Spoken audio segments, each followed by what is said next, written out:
믿을 수 없는 일이 일어났습니다. 한국으로 수학 여행을 다녀온 명문고 학생의 증언으로 일본이 공경에 처했다고 합니다. 집으로 돌아온 학생은 충격에 빠져 방에서 나오지 않았을 정도라고 하는데요. 더 놀라운 건 이 이야기들이 단순한 여행담이 아니라 일본 사회 전체를 뒤흔들 파장이 될 수 있다는 점이죠. 대체 한국에서 무슨 일이 있었던 걸까요? 안녕하세요. 저는 일본의 명문고인 가이세이 고등학교에 재학 중인 유키코라고 합니다. 오늘은 제 인생을 완전히 바꿔준 한국 여행에 대해 이야기를 해보려 해요. 어렸을 때부터 저희 부모님은 늘 한국에 대해 비판적이셨어요. 식사 시간이면 어김없이 한국이 과거에 집착하는 나라라는 이야기가 나왔고, 한국 사람들이 일본을 이해하려 하지 않는다는 말씀을 자주 하셨죠. 정부 고위 관리셨던 조부께서도 한국과 관련된 일로 늘 골치를 앓으셨다고 했습니다. 하지만 저는 달랐어요. 저는 이미 한국 드라마에 푹 빠져 있었거든요. 밤마다 이어폰을 끼고 몰래 드라마를 보았고 자연스럽게 케이팝도 좋아하게 됐습니다. 가끔 제 방에서 흘러나오는 음악 소리에 어머니가 의심스러운 눈초리를 보내실 때면 저는 얼른 핸드폰을 숨겼어요. 부모님이 제 취미를 아시면 크게 실망하실 테니까요. 하지만 마음 한구석에서 언젠가는 꼭 한국에 가보고 싶다는 꿈을 키우고 있었어요. 그러던 어느 날 저에게 기회가 왔습니다. 바로 졸업 여행지를 선택할 수 있는 기회가 말이죠. 한국을 포함해서 말이에요. 당연히 저는 한치의 고민도 없이 한국행을 선택했어요. 하지만 예상대로 이 소식을 접한 부모님의 표정은 완전히 굳어졌죠. 아버지는 싱가포르나 대만으로 바꾸면 어떻겠냐고 하셨지만 저는 이미 마음을 굳혔습니다. 드라마와 음악으로만 보았던 한국을 직접 보고 싶었거든요. 그렇게 출발하는 날 아침, 아버지는 서재에서 나오시며 한국은 반일 감정이 심한 나라이니 조심하라고 당부하셨습니다. 어머니도 걱정스러운 눈빛으로 거들었죠. 저는 애써 무시하며 짧게 인사를 하고 현관을 나섰습니다. 가방 안에는 여전히 몰래 보던 드라마 DVD가 있었어요. 집을 나서서 공항으로 가는 길, 택시 창밖으로 봄비가 내렸습니다. 친구들과 만나기로 한 로비에는 이미 몇 명이 와 있었어요. 친구들도 한국 여행이 위험하지 않을까 걱정했지만 저는 오히려 설렌다고 대답했습니다. 비행기에 오르며 창가 자리에 앉았습니다. 이제 곧 제가 그토록 궁금해하던 나라를 직접 볼 수 있다니 가슴이 두근거렸어요. 창밖의 하얀 구름을 바라보며 생각했습니다. 과연 부모님 말씀처럼 한국은 정말 우리를 미워하기만 할까요? 아니면 제가 드라마에서 본 것처럼 따뜻한 나라일까요? 인천으로 가는 2시간 동안 이런 생각들로 머릿속이 복잡했습니다. 하지만 한 가지는 분명했어요. 저는 진짜 한국을 만나고 싶었습니다. 지금까지 막연하게 배워온 것과는 다른 진짜 한국의 모습을요. 2시간의 비행 끝에 인천국제공항에 도착했습니다. 비행기에서 내려다본 인천의 모습은 제가 상상했던 것과는 전혀 달랐어요. 끝없이 펼쳐진 현대적인 건물들과 반짝이는 유리창들이 시선을 사로잡았습니다. 공항에 발을 내딛는 순간 저는 깜짝 놀랐어요. 나리타 공항보다 더 깔끔하고 세련된 시설들이 눈앞에 펼쳐졌거든요. 입국 심사는 일본보다 더 빠른 자동화 시스템으로 처리됐고, 공항 곳곳의 디지털 안내판은 일본의 어느 공항보다 진보된 모습이었습니다. 공항 철도를 타고 서울로 향하는 동안 제 눈은 휴대폰 신호 표시에 고정됐어요. 지하철 안에서도 끊김없는 인터넷은 도쿄에서는 상상할 수 없는 것이었습니다. 차창 밖 풍경은 마치 미래도시 같았어요. 높은 빌딩들 사이로 펼쳐진 도시의 모습은 도쿄보다 더 세련되고 정돈되어 보였습니다. 친구 미유키가 놀란 목소리로 말했어요. 이상하지 않아? 마치 일본보다 더 발전한 것 같아. 다른 친구들도 놀란 표정이었습니다. 우리가 알던 한국과는 너무 다른 모습이었으니까요. 서울역에 도착해서는 더 큰 충격을 받았어요. 도쿄의 야마노테선도 부럽지 않은 최신식 지하철, 그리고 일본의 선불제 교통카드보다 더 편리한 결제 시스템까지. 이런 게 바로 선진국의 모습이구나 하는 생각이 절로 들었습니다. 호텔에 짐을 풀고 나와 근처 카페에 들렀어요. 거리는 도쿄 긴자만큼이나 깨끗했고 쓰레기통도 일본처럼 잘 정비되어 있었습니다. 거리의 모든 가게에는 디지털 결제 시스템이 갖춰져 있었고 키오스크도 일본어를 지원했어요. 카페 안으로 들어서자 점원이 밝은 미소로 맞아주었습니다. 어서 오세요라는 일본어 인사에 저도 모르게 눈이 커졌어요. 주문을 하는 동안 점원은 서투르지만 정성스러운 일본어로 응대해 주었고 음료를 건네며 맛있게 드세요라고 말해 주었습니다. 하지만 친구들의 반응은 달랐어요. 사키는 너무 친절한 게 오히려 이상해라며 의심했고 리코는 겉으로만 친절한 거 아닐까? 라고 했습니다. 교실에서 배운 반일 감정이란 말이 자꾸 떠오른다며 카페를 서둘러 나가자고 했어요. 너무 긴장하지 말자. 제가 말했지만 친구들의 얼굴에는 여전히 불안감이 가득했습니다. 유키나는 계속 지도 앱만 들여다보며 주변을 경계했고 마코는 큰 소리로 이야기하는 것조차 조심스러워했어요. 거리를 걸으며 매장들의 첨단 결제 시스템도 눈여겨보았습니다. 현금 없이 모든 게 해결되는 모습이 인상적이었어요. 일본은 아직도 현금이 주요 결제 수단인데 이곳은 완전히 달랐습니다. 해가 저물어도 거리는 여전히 활기찼어요. 늦은 시간까지 영업하는 가게들, 24시간 편의점, 그리고 밤에도 안전하게 다닐 수 있는 거리. 부모님이 말씀하시던 위험한 나라의 모습은 어디에서도 찾아볼 수 없었습니다. 호텔로 돌아오는 길에 잠시 걸음을 멈추고 주변을 둘러보았어요. 반짝이는 네온사인, 세련된 건물들, 깔끔한 거리, 그리고 무엇보다 친절한 사람들. 이곳은 단순한 선진국이 아닌 어쩌면 일본보다 더 앞선 나라처럼 느껴졌습니다. 방에 돌아와 창밖을 바라보며 생각에 잠겼어요. 하루 만에 제가 가지고 있던 한국에 대한 첫 번째 편견이 완전히 무너져 버렸습니다. 교과서에서 배운 개발도상국 한국이란 이미지는 이제 옛말이 된 것 같았어요. 일기장을 꺼내 오늘 본 것들을 기록하면서 문득 아버지의 말씀이 떠올랐습니다. 한국은 우리를 이해하려 하지 않아. 하지만 제가 본 한국은 오히려 일본보다 더 국제화되어 있었고 우리를 이해하려 노력하는 것 같았어요. 거리 곳곳에 일본어 안내판들, 친절하게 일본어로 응대해주는 사람들. 이런 게 진짜 한국의 모습이 아닐까 하는 생각에 잠겨 저는 그날 깊은 잠에 빠져들었습니다. 다음 날 아침, 수학여행 일정에 따라 서대문형무소 역사관으로 향했습니다. 첨단 도시 서울의 한복판에서 이런 역사적인 장소를 만나게 될 줄은 몰랐어요. 높은 벽돌 담장이 둘러싸고 있는 이 건물 앞에 서자 갑자기 마음이 무거워졌습니다. 가이드 선생님의 말씀이 귓가에 들렸어요. 이곳은 일제강점기 때 독립운동가들이 일본 경찰에 의해 고문당하고 수감되었던 장소입니다. 발걸음이 무거워졌어요. 견학은 당시 취조실부터 시작됐습니다. 좁은 방 안에는 여러 고문 도구들이 전시되어 있었어요. 물고문용 의자, 손톱 뽑는 도구, 전기 고문 장비. 일본 경찰이 사용했던 실제 도구들이라고 했습니다. 친구들 사이에서 작은 동요가 일었어요. 사키가 작은 목소리로 말했습니다. 이건 분명 과장된 거야. 우리나라가 이렇게까지 했을 리가 없어. 하지만 전시된 도구들과 함께 있는 당시의 기록 사진들은 너무나 생생했습니다. 복도를 지나 독방들을 보았어요.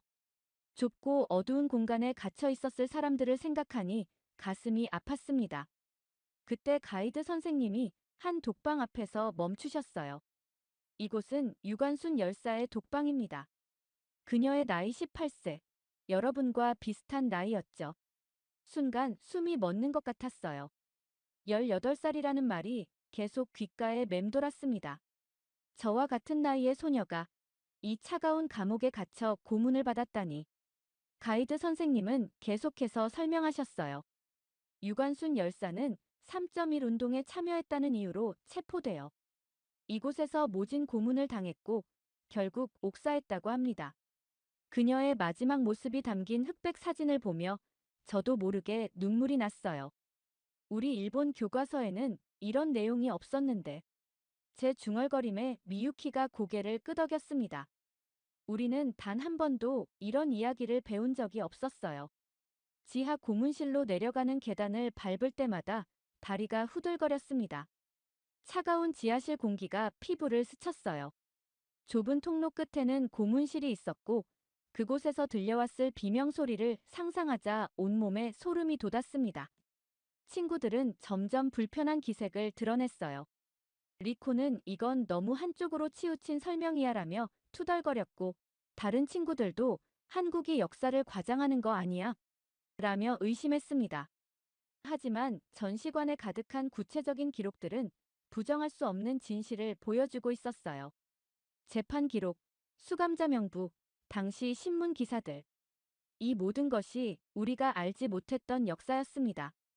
특히 충격적이었던 건 당시 일본 경찰들의 사진이었어요. 그들은 마치 일상적인 일을 하듯 고문을 집행했다고 합니다. 사진 속 그들의 담담한 표정을 보며 처음으로 한국이 왜 일본에 대해 깊은 상처를 가지고 있는지 이해할 수 있었습니다.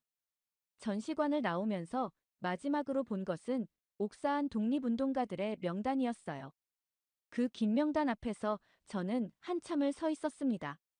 이름 하나하나가 마치 제게 무언가를 말하려는 것만 같았어요. 밖으로 나와 햇빛을 마주했을 때 세상이 달라 보였습니다.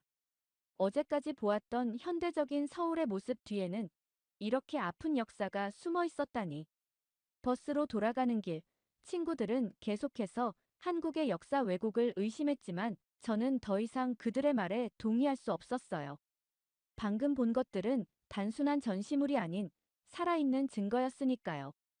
호텔로 돌아와 일기를 쓰며 생각했습니다. 우리는 왜 이런 역사를 배우지 못했을까요? 그리고 이런 아픈 과거가 있었는데도 오늘날 한국은 어떻게 일본인들에게 이토록 친절할 수 있는 걸까요? 서대문 형무소를 나와 벤치에 앉아 있는데 아까부터 우리를 안내하던 가이드 선생님이 다가오셨습니다. 저는 용기를 내어 일본군의 잔혹성에 대해 조심스럽게 여쭤보았어요. 그때였습니다.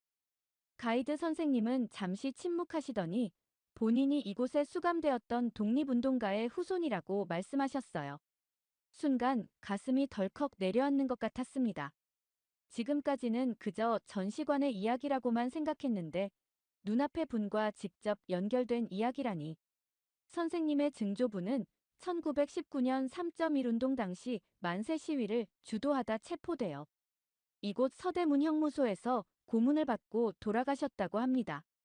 당시 나이 32, 어린 두 아들을 남겨두고 가셨다는 이야기에 가슴이 아팠어요. 선생님은 가방에서 오래된 사진 한 장을 꺼내셨습니다. 단정한 한복을 입은 흑백 사진 속 남성의 모습, 그리고 사진 뒷면에 남아있는 일제 경찰의 피의자 기록까지. 이것이 증조부의 마지막 모습이라고 했어요. 친구들은 이미 멀찍이 떨어져 있었지만 저는 그 자리에 못 박힌 듯 서 있었습니다. 선생님이 보여주신 당시 재판 기록과 신문 기사들은 충격적이었어요. 특히 조선 총독부 경찰이 직접 작성한 고문 기록은 너무나 잔인했습니다. 손톱 밑에 대나무 조각을 박고 물고문을 하고 더 충격적인 것은 이 모든 행위가 마치 일상적인 업무처럼 꼼꼼하게 기록되어 있다는 점이었어요. 선생님은 더 많은 자료들을 보여주셨습니다. 조직적이고 체계적인 탄압 정책들, 한국어 사용 금지, 이름 강제 개명, 징용 등 일본이 한국을 지배하는 동안 자행한 모든 만행들이 사실이었다는 걸 증명하는 문서들이었어요. 독립 이후에도 선생님의 가족은 오랫동안 고통받았다고 합니다.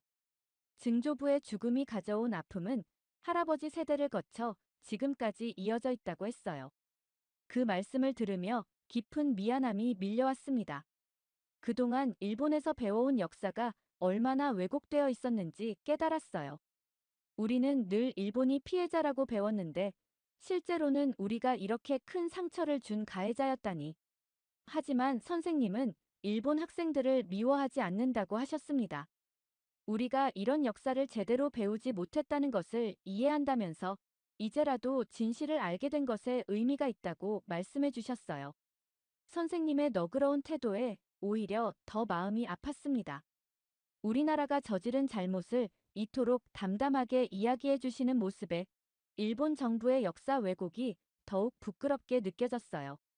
떨리는 목소리로 사과를 드리자 선생님은 오히려 제가 진심으로 역사에 관심을 가져준 것에 대해 감사하다고 하셨습니다. 돌아가는 버스 안에서 저는 계속해서 선생님의 이야기를 떠올렸습니다. 한 사람의 죽음이 그의 가족에게 얼마나 긴 시간 동안 아픔으로 남는지, 그리고 그런 죽음이 이곳에서 얼마나 많이 있었는지 생각하면 할수록 마음이 무거워졌어요. 서대 문형무소에서의 충격이 채 가시지 않은 상태로 우리는 다음 장소로 이동했습니다. 버스가 도착한 곳은 조용한 거리였어요. 그곳에는 한 소녀의 동상이 자리 잡고 있었습니다. 처음에는 그저 평범한 소녀상이라고 생각했어요. 하지만 가이드 선생님의 설명이 시작되면서 제 몸이 굳어버렸습니다. 이 소녀상은 일본군 위안부 피해자들을 기리는 상징이었어요. 단정하게 앉아있는 소녀의 모습은 평화로워 보였지만 그 뒤에 숨겨진 이야기는 너무나 잔인했습니다. 일본군이 어린 소녀들을 강제로 끌고 가 군대 위안부로 만들었다는 사실에 온몸이 떨렸어요. 가이드 선생님은 이 소녀상이 실제 피해자들의 평균 나이를 반영했다고 설명하셨습니다. 대부분 16에서 17살 저보다도 어린 나이였다는 거예요. 소녀상 옆에는 빈 의자가 하나 놓여 있었습니다. 돌아오지 못한 피해자들을 상징하는 자리라고 했어요. 일본에서는 이런 역사에 대해 한 번도 배운 적이 없었습니다. 교과서에는 단 한 줄의 언급도 없었고 선생님들도 이 이야기는 하지 않으셨어요. 하지만 이곳 한국에서는 매주 수요일마다 이 소녀상 앞에서 집회가 열린다고 합니다. 소녀상 주변에는 노란 나비 모양의 배지들이 놓여 있었어요. 할머니들이 돌아가실 때마다 하나씩 늘어난다는 설명을 들으며 목이 메어왔습니다. 지금도 생존해 계신 피해자 할머니들은 30년 넘게 이곳에서 진실을 알리기 위해 싸우고 계시다고 해요. 그때였습니다. 소녀상 앞에 한 젊은 여성이 무릎을 꿇고 있는 모습이 보였어요. 가까이 다가가 보니 그녀는 일본어로 기도를 하고 있었습니다. 한국에서 공부하는 일본인 유학생이라고 했어요. 유학생은 조용히 눈물을 흘리며 이야기했습니다. 자신도 처음에는 이 사실을 몰랐다고 한국에 와서 공부하면서 알게 되었다고 했어요. 그 후로 매주 수요일마다 이곳을 찾아온다고 합니다. 가슴이 무너져 내렸습니다. 왜 우리나라는 이런 역사적 사실을 철저히 감추려 했을까요? 왜 우리는 이토록 잔혹한 진실을 배우지 못했을까요? 소녀상을 바라보며 계속해서 같은 질문이 머릿속을 맴돌았어요. 주변에는 소녀상을 위한 손편지들이 놓여 있었습니다. 초등학생부터 할머니까지 많은 사람들이 남긴 편지에는 같은 마음이 담겨 있었어요. 잊지 않겠습니다. 친구들은 대부분 멀찍이 서서 어색한 표정을 짓고 있었지만 저는 소녀상 앞에 한참을 머물렀습니다. 소녀의 굳건한 눈빛을 바라보며 그들이 겪었을 고통을 상상했어요. 바람이 불 때마다 소녀상의 치마가 살짝 흔들리는 것 같았습니다. 마치 지금도 전 세계 어딘가에서 고통받고 있을 피해자들의 한숨 같았어요. 소녀상의 작은 발 아래에는 수많은 꽃들이 놓여 있었습니다. 일본으로 돌아가면 무엇을 해야 할지 생각했습니다. 이런 역사를 알게 된 이상 더 이상 모른 척 할 수는 없을 것 같았어요. 하지만 이 이야기를 꺼냈다가는 아버지와 크게 다투게 될 것이 뻔했습니다. 소녀상을 떠나기 전 저도 작은 편지를 써서 남겼어요. 이제 알게 되어 죄송합니다. 당신들의 이야기를 기억하고 전하겠습니다. 처음으로 제가 할 수 있는 일이 무엇인지 조금은 알 것 같았습니다. 돌아가는 길에 본 석양은 유난히 붉었습니다. 마치 이 땅에 묻힌 수많은 아픔을 닦아내려는 것처럼요. 오늘 본 소녀상의 모습은 앞으로도 오랫동안 제 마음속에 남을 것 같았습니다. 그날 저녁, 저는 무거운 마음을 안고 식사를 하러 나왔습니다. 친구들은 호텔에서 쉬겠다고 했지만 저는 혼자만이라도 한국의 거리를 더 걷고 싶었어요. 지하철역을 찾아가는 길에 헤매고 있을 때였습니다. 한국어로 된 길 안내판을 한참 들여다보고 있는데 한 중년 여성분이 다가오셨어요. 제가 일본인이라는 걸 아시고는 천천히 일본어로 길을 설명해 주셨습니다. 처음에는 망설였어요. 일본에서는 낯선 사람을 경계하라고 배웠으니까요. 특히 한국인은 더 조심해야 한다고 들었는데. 하지만 그분의 따뜻한 미소에 마음이 놓였습니다. 길을 알려주시는 것에 그치지 않고 제가 확실히 찾아갈 수 있도록 지하철역 입구까지 직접 안내해 주셨어요. 지하철에 탑승하고 나서 더 놀라운 광경을 목격했습니다. 노약자나 임산부가 타면 젊은이들이 자연스럽게 자리를 양보했어요. 일본에서도 자리 양보는 하지만 이렇게 자발적이고 자연스럽지는 않았습니다. 특히 인상 깊었던 것은 한 할머니께서 지하철에 타실 때였어요. 젊은 학생이 즉시 자리에서 일어나 할머니를 부축해드리며 자리를 내어드렸습니다. 주변 사람들도 할머니가 편히 앉으실 수 있도록 가방을 들어드리고 자리를 만들어드렸어요. 이런 모습을 보며 생각했습니다. 일본에서는 늘 한국은 불친절하다는 말을 들어왔는데 제가 경험한 한국은 전혀 달랐어요. 오히려 더 따뜻하고 인간적인 모습을 보여주었습니다. 열차가 흔들릴 때마다 서로를 붙잡아주는 사람들, 노인분들께 자리를 양보하는 학생들, 임산부를 위해 자리를 비워두는 배려심. 이런 작은 친절들이 모여 거대한 따뜻함을 만들어내고 있었어요. 역에서 내려 거리를 걸으며 생각에 잠겼습니다. 부모님은 항상 한국 사람들이 일본인을 싫어한다고 말씀하셨어요. 하지만 오늘 제가 경험한 한국은 달랐습니다. 제가 일본인이란 걸 알면서도 전혀 차별 없이 대해주셨어요. 호텔로 돌아오는 길, 오늘 하루 동안의 경험을 곱씹어 보았습니다. 낯선 이를 돕는 따뜻한 마음, 자연스러운 배려 문화, 그리고 차별 없는 친절. 이런 것들이 진정한 한국의 모습이 아닐까요? 창밖의 서울 야경을 바라보며 생각했어요. 이렇게 따뜻한 마음을 가진 사람들의 나라를 우리는 왜 그토록 오해하고 있었을까요? 역사의 아픔을 안고 있으면서도 이토록 너그럽게 우리를 대해주는 한국인들의 모습에서 진정한 선진국의 모습을 보았습니다. 여행 마지막 날, 호텔방에서 짐을 싸며 이번 여행을 돌아보았습니다. 캐리어 속으로 옷가지들을 넣으면서 제 마음속에도 무언가를 차곡차곡 정리해야 할 것 같았어요. 서대문형무소에서 본 고문 도구들, 독립운동가 후손 가이드 선생님의 이야기, 소녀상 앞에서의 눈물, 그리고 한국인들의 따뜻한 배려까지. 이 모든 것들이 제 마음속에서 뒤엉켜 있었습니다. 창밖으로 보이는 서울의 마지막 아침 풍경을 바라보았어요. 이제 몇 시간 후면 일본으로 돌아가야 합니다. 하지만 이곳에서 배운 진실들을 안고 어떻게 평범한 일상으로 돌아갈 수 있을까요? 로비에서 만난 친구들의 표정은 여전히 밝았습니다.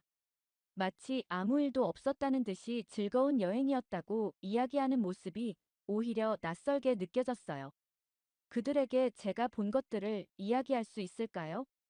공항으로 가는 버스 안에서 용기를 내어 미유키에게 말을 꺼냈습니다. 서대문형무소에서 본 것들, 위안부 할머니들의 이야기에 대해서요. 하지만 미유키는 그저 그건 한국의 일방적인 주장이야라고 잘라 말했어요. 인천공항에 도착해서 면세점을 둘러보는 동안에도 마음이 무거웠습니다. 예쁜 화장품과 과자들 사이로 계속해서 소녀상의 모습이 떠올랐어요. 이렇게 화려한 쇼핑센터 뒤에 가려진 아픈 역사가 있다는 걸 전에는 몰랐습니다. 출국장으로 향하는 길, 문득 아버지의 서재에 있던 책들이 생각났어요. 그 많은 책들 중에는 왜 이런 역사가 하나도 없었을까요? 우리는 왜 이토록 진실을 외면해왔을까요? 비행기를 기다리며 공항 라운지에 앉아 있는데 옆자리에 리코가 말했습니다. 한국 여행 재미있었지? 다음에 또 와보고 싶어. 그 말이 어쩐지 가슴을 아프게 했어요. 우리가 본 것은 같은 한국인데 느낀 것은 이토록 다르다니. 비행기에 올라 창가에 앉으며 생각했습니다. 이제 저는 두 개의 진실을 알게 된 사람이 되었어요. 하나는 교과서와 부모님에게서 배운 것, 다른 하나는 이곳 한국에서 직접 보고 느낀 것. 이 두 진실 사이에서 저는 어떤 선택을 해야 할까요? 비행기가 이륙하며 서울의 풍경이 점점 작아졌습니다. 하지만 제 마음속에서는 오히려 더 큰 질문들이 자라나고 있었어요. 학교에 돌아가면 수학여행 보고서를 써야 합니다. 과연 제가 본 진실을 그대로 쓸 수 있을까요? 일기장을 꺼내 마지막 일기를 쓰면서 눈물이 흘렀습니다. 이제 더 이상 예전의 저로 돌아갈 수 없을 것 같았어요. 한 번 알게 된 진실은 다시 모른 척할 수 없으니까요. 도쿄가 가까워질수록 마음이 더 복잡해졌습니다. 아버지는 분명 여행이 어땠냐고 물어보실 거예요. 어머니도 궁금해하실 테고요. 하지만 제가 본 것들을 있는 그대로 말씀드릴 수 있을까요? 창밖으로 일본의 땅이 보이기 시작했습니다. 고국의 모습인데도 왠지 낯설게 느껴졌어요. 이제 저는 이 땅에서 어떤 모습으로 살아가야 할까요? 진실을 알면서도 모른 척해야 할까요? 아니면 용기를 내어 말해야 할까요? 나리타 공항에 도착해서 짐을 찾는 동안에도 마음이 무거웠습니다. 도쿄행 리무진 버스를 타고 집으로 가는 길, 창밖의 풍경이 낯설게 느껴졌어요. 이제 곧 부모님을 뵙고 여행 이야기를 해야 한다는 생각에 가슴이 뛰었습니다. 현관문을 열자 어머니가 반갑게 맞아주셨어요. 아버지는 서재에 계시다가 제 목소리를 듣고 나오셨습니다. 식탁에 둘러앉아 저녁을 먹으며 자연스럽게 여행 이야기가 시작됐어요. 처음에는 현대적인 서울의 모습, 깨끗한 거리, 친절한 사람들 이야기를 했습니다. 부모님도 관심 있게 들으셨어요. 하지만 서대문 형무소 이야기를 꺼내는 순간 아버지의 표정이 굳어졌습니다. 아버지, 우리가 몰랐던 역사적 사실들이 너무 많아요. 위안부 할머니들의 이야기도. 말이 채 끝나기도 전에 아버지가 손을 들어 제 말을 막으셨습니다. 그리고는 서재에서 책 한 권을 가져오셨어요. 한국의 역사 왜곡이라는 제목이었습니다. 유키코, 넌 아직 어려서 한국의 선전에 쉽게 넘어간 거야. 그들은 역사를 과장하고 왜곡해서 일본을 나쁘게 만들려고 해. 아버지의 목소리는 단호했습니다. 어머니도 걱정스러운 눈빛으로 저를 바라보셨어요. 하지만 제 눈앞에는 서대문 형무소의 고문 도구들, 소녀상 앞에서 만난 일본 유학생의 눈물, 독립운동가 후손 가이드 선생님의 담담한 증언이 생생했습니다. 하지만 아버지, 제가 직접 본 거예요. 문서도 있고 사진도 있고.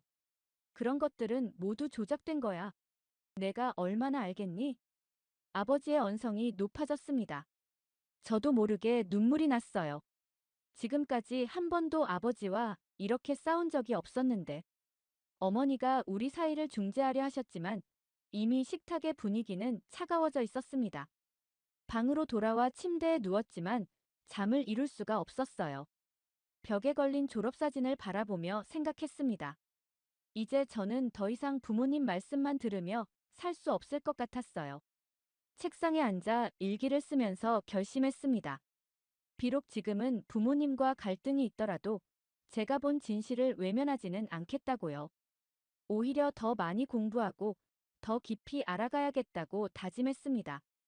창밖으로 보이는 도쿄의 밤하늘을 바라보며 생각했어요.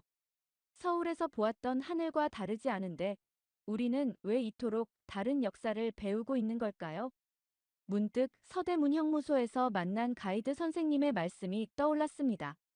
과거를 직시하는 것이 미래로 가는 첫걸음이라고 하셨죠.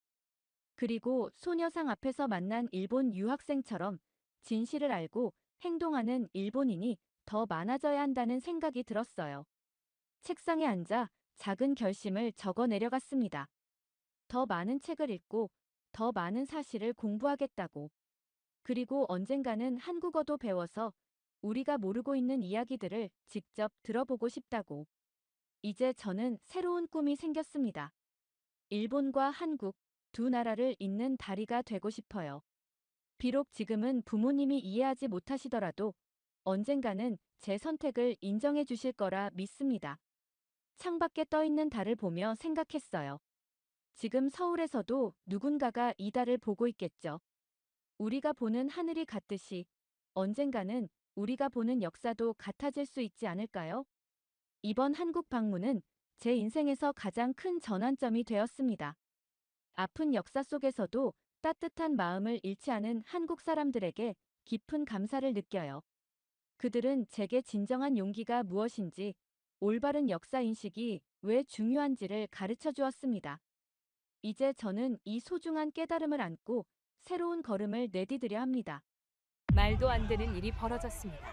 최근 전 세계적으로 논란이 되고 있는 군사 기술 유출 사건으로 영국이 발칵 뒤집혔다고 합니다. 놀라운 사실은 이 사건을 해결하는 과정에서 한국이 핵심 역할을 맡았다는 점인데요. BBC 뉴스에서는 한국이 없었다면 지금의 영국도 없었을 것이다 라는 이야기를 했을 정도라고 하죠. 대체 무슨 일이 있었던 걸까요? 안녕하세요. 저는 올리버 그랜트입니다. 런던 국제문제연구소의 선임 연구원이죠. 제 전문 분야는 유럽과 미국 중심의 서구 안보 체제예요. 항상 저희가 앞서 있다고 생각했죠. 물론 아시아 국가들은 늘 제 뒷전이었습니다. 특히 한국 같은 나라 말이죠. 저에게 한국이란 그저 미국의 보호 아래 있는 작은 나라, 우리 영국이 식민지 시절부터 지켜본 또 하나의 아시아 국가 정도로만 생각했죠. 서울이 어디 있는지는 알지만 한국의 군사력이나 방위 산업에 대해선 깊이 생각해 본 적도 없었어요. 심지어 지금은 대통령도 없는 그 나라가 뭘 할 수 있겠어요? 저에게 한국이란 그저 삼성 휴대폰이나 현대 자동차를 만드는 나라 정도로만 여겨졌습니다. 물론 그 일이 일어나기 전까지는 말이죠. 그날은 평소와 다름없는 화요일이었어요. 아침부터 갑자기 국방부 차관에게서 전화가 왔죠. 올리버, 긴급 회의야. 지금 바로 국방부로 와주게. 그의 목소리에서 묘한 긴장감이 느껴졌어요. 국방부에 도착하자 회의실은 이미 사람들로 가득 차 있었습니다. 평소라면 여유롭게 웃으며 인사를 나눌 고위 관료들이 모두 굳은 표정으로 앉아 있었죠. 무언가 심상치 않은 일이 벌어진 게 분명했어요. 올리버, 자네도 와주었군. 이것 좀 읽어보게. 제임스가 저에게 건넨 것은 두꺼운 파일이었습니다. 겉표지에는 한국 방위산업 분석, 새로운 글로벌 파워의 등장이라고 적혀 있었죠. 순간 저도 모르게 코웃음이 나왔습니다. 제임스, 농담이겠죠? 한국이라고요? 마늘 냄새 풍기면서 태권도나 하는 그 나라 말입니까? 저는 웃음을 참지 못하고 말을 이었어요. 그 나라가 뭘 안다고 글로벌 파워라니요? 지난번 뉴스 보니까 정치적으로도 엉망이던데요. 대통령도 없는 걸로 알고 있는데 그런 나라가 무슨 국방이죠? 전쟁이라도 나면 북한한테 하루 만에 잡아먹힐 텐데. 미국이 지켜주지 않으면 존재조차 못할 나라 아닙니까? 이런 나라를 분석하느라 귀중한 시간을 낭비하고 있다니. 하지만 제임스의 얼굴은 진지했어요. 그는 프로젝터를 켰고 스크린에는 놀라운 숫자들이 나타났습니다. 올리버, 이건 농담이 아니네. 한국의 방위산업 수출액이 지난해 우리 영국을 앞질렀어. 그것도 상당한 차이로 말이지. 저는 의심스러운 눈으로 자료를 살펴봤습니다. K9 자주포, KF-21 전투기, 장거리 탄도미사일. 모두 한국이 독자 개발한 무기체계였죠. 더 충격적인 것은 그 무기들의 성능과 가격 경쟁력이었어요. 유럽 국가들이 영국 대신 한국의 무기를 구매하기 시작했다는 보고서의 내용은 믿기 힘들었습니다. 이건 분명 오류가 있습니다. 한국이라고요? 그들에게 무슨 기술이 있다고요? 그들은 우리나 미국의 기술을 복제하는 수준 아닙니까? 게다가 그들은 심각한 인구 감소로 군인도 없을 텐데요. 군사력을 키울 사람도 없는 나라가 무슨 무기를 만든다는 겁니까? 우리 영국은 수백 년의 군사 전통을 가진 나라입니다. 핵무기도 보유한 강대국이 아시아의 어느 작은 나라보다 뒤처진다니, 그것도 북한한테 언제든 점령당할 수 있는 나라에게 말이죠. 말도 안 됩니다. 회의실의 공기가 무거워졌어요. 국방장관이 자리에서 일어나 말했습니다. 그래서 이 회의를 소집한 거네. 우리가 과거의 영광에 취해 있는 동안 세계는 변했어. 특히 한국은 눈부신 속도로 성장했지. 이제 그들은 단순한 방어 국가가 아니라 공격적인 방위 산업 강국이 되었네. 저는 여전히 반신반의했어요. 제가 알던 한국은 미국의 보호 아래 있는 북한의 위협에 시달리는 작은 나라였습니다. 그런 나라가 어떻게 영국을 추월할 수 있단 말인가요? 증거가 필요하다면 직접 확인해 보게. 제임스가 저를 바라보며 말했죠. 그의 손에는 서울행 비행기 티켓이 들려 있었습니다. 올리버, 자네는 우리 부서에서 가장 뛰어난 분석가야. 한국에 가서 직접 확인해 주게. 그들의 군사력, 방산 기술, 미래 전략, 모든 것을 냉정하게 평가해 주게. 영국은 새로운 국제 질서에 맞는 전략이 필요하네. 저는 그 제안을 받아들일 수밖에 없었어요. 내심 이 모든 것이 과장된 것이라 생각했지만 직접 확인해 보는 것도 나쁘지 않겠다 싶었습니다. 집으로 돌아와 짐을 꾸리면서도 계속 의문이 들었죠. 과연 한국이 영국을 능가할 정도로 성장했다는 말이 사실일까? 그렇다면 도대체 언제부터? 어떻게? 그리고 영국은 왜 이 변화를 감지하지 못했을까? 그날 밤, 저는 한국에 대한 자료를 찾아봤습니다. 겉으로 보이는 것은 K-팝, 한류 드라마, 삼성과 현대 같은 기업들이었어요. 하지만 그 이면에는 무엇이 있을까? 과연 그들은 군사 강국이 될 만한 역량을 갖추고 있을까? 영국 국방부의 모든 정보망을 동원해 한국의 방위 산업에 대한 자료를 모았습니다.